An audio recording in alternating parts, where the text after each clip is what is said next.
Ho accolto invece con soddisfazione l'annuncio del cessate il fuoco tra India e Pakistan e auspico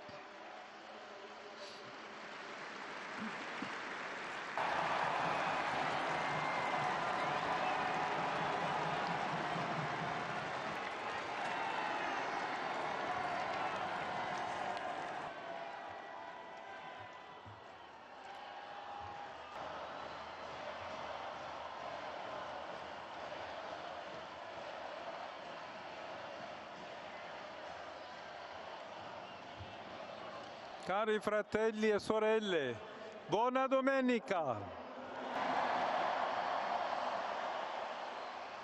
Considero l'immane tragedia della Seconda Guerra Mondiale terminava 80 anni fa, l'8 maggio, dopo aver causato 60 milioni di vittime. Nell'odierno scenario drammatico di una terza guerra mondiale a pezzi, come più volte ha affermato Papa Francesco, mi rivolgo anch'io ai grandi del mondo ripetendo l'appello sempre attuale: mai più la guerra!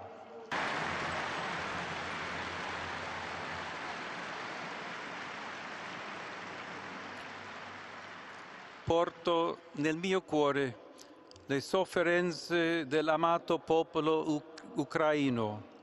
Si faccia il possibile per giungere al più presto a una pace autentica, giusta e duratura. Siano liberati tutti i prigionieri e i bambini possano tornare alle proprie famiglie.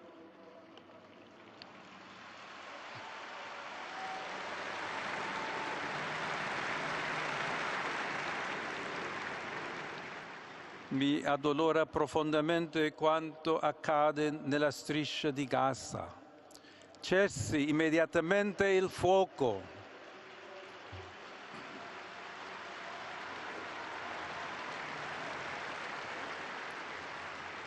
Si presti soccorso umanitario alla stremata popolazione civile e siano liberati tutti gli ostaggi.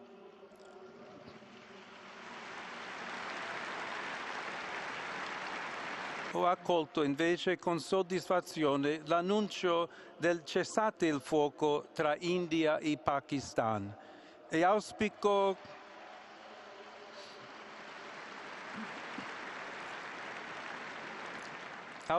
che attraverso i prossimi negoziati si possa presto giungere a un accordo durevole. Ma quanti altri conflitti ci sono nel mondo?